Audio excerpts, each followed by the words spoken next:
یہ جاری ہے سلسلہ.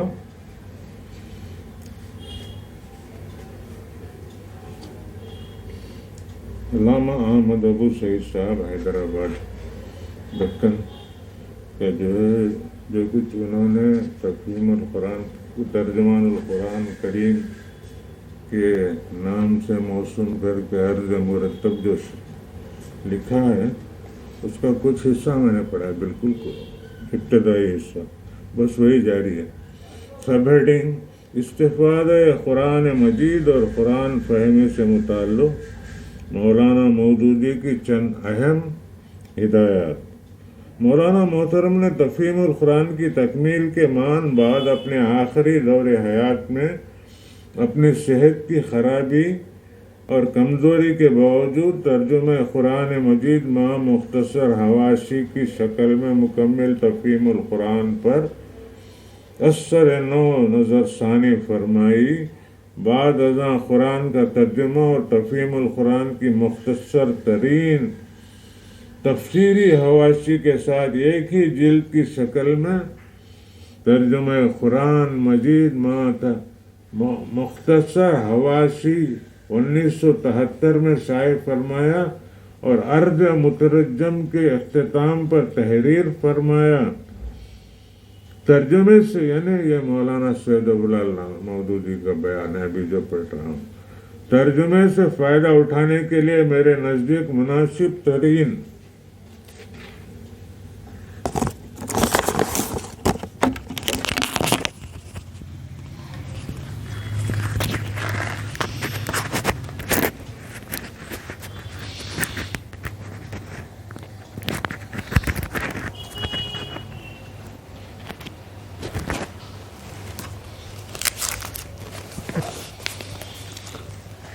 ترجمے سے فائدہ اٹھانے کے لیے میرے نزدیک مناسب ترین طریقہ یہ ہوگا کہ آپ روزانہ جتنی تلاوت کرنا چاہیں پہلے متن قرآن مجید کی اتنی تلاوت کر لیں، پھر ایک ایک آیت کے بالمقابل اس کا ترجمہ پڑھیں اور آخر میں قرآن مجید کے اس پورے حصے کا ترجمہ مسلسل ایک عبارت کے طور پر پڑھ ڈالیں تاکہ اچھی طرح یہ بات ذہن نشین ہو جائے کہ آج آپ نے جتنا قرآن پڑھا ہے اس کا مطلب کیا ہے.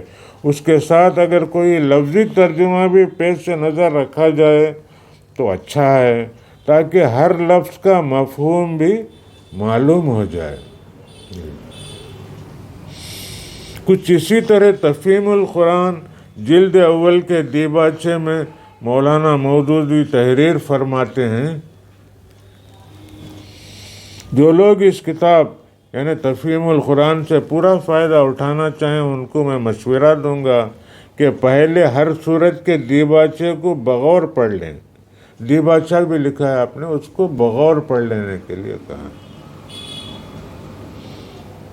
اور جب تک وہ سورت ان کے زیر مطالعہ رہے وقتاً فوقتاً اس دیباچے پر نظر ڈالتے رہیں.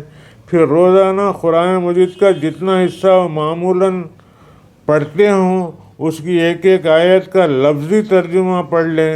اس غرض کے لیے وہ فارسی، اردو، انگریزی تراجم میں سے جس کو چاہیں منتخب کر سکتے ہیں.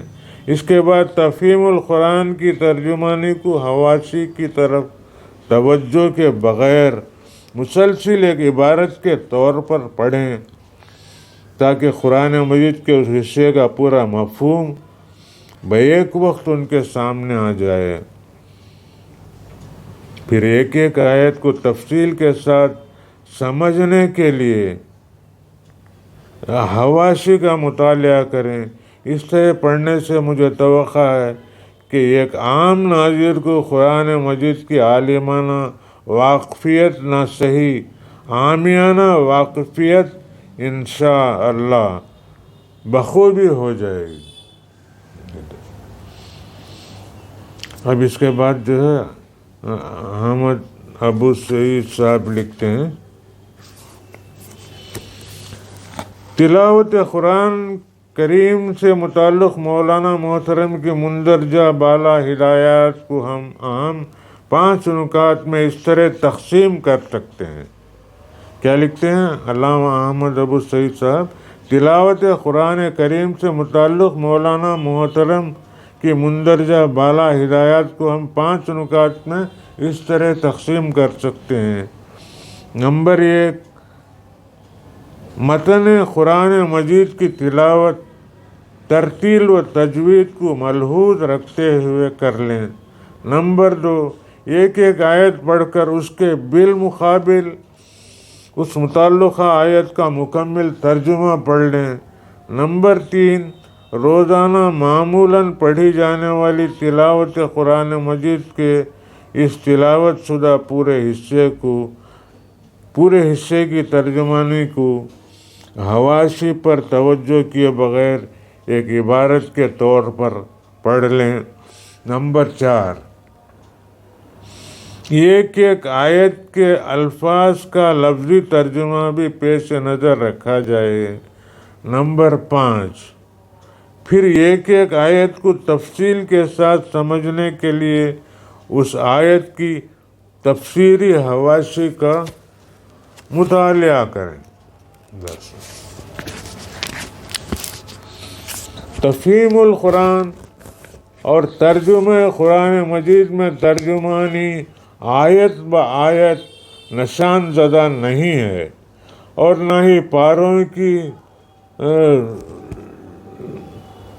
پاروں کی جز بجز تقسیم کا اہتمام ہے۔ یہ علامہ احمد ابو سعید فرما رہے ہیں، جس کی وجہ سے ہمارے بعض احباب اور اکثر قارئین و ناظرین قرآن مجید کے لیے یہ معلوم کرنا بعض اوقات بہت مشکل اور دقت کا باعث بن جاتا ہے کہ کون سی آیت کی ترجمانی کہاں سے شروع ہو رہی ہے اور کہاں ختم ہو رہی ہے، جبکہ مولانا مودودی کی ان ہدایات، بالخصوص ہدایت نمبر 2 اور ہدایت نمبر 4 کے مطابق مطالعہ قرآن مجید کا سب سے عظیم اور نمایاں فائدہ یہ ہوگا کہ انشاءاللہ قرآن مجید براہ راست یعنی ترجمے کے بغیر سمجھنے کی صلاحیت و قابلیت بلحاظ اخلاص و صحیح پیدا ہو جائے گی۔ اس کے ساتھ ساتھ تلاوت قرآن حکیم کی حلاوت اور قرآن مجید کے اعجاز کلام، سحر بیانی اور قرآنی ادب کی تیز و تند اسپرٹ قرآن کی اصل عبارت میں پائی جاتی ہے، جو قرآن کی اصل عبارت میں پائی جاتی ہے، عقل و فکر کو متاثر کرتی ہوئی قلب و جگر تک اترتی چلی جائے گی۔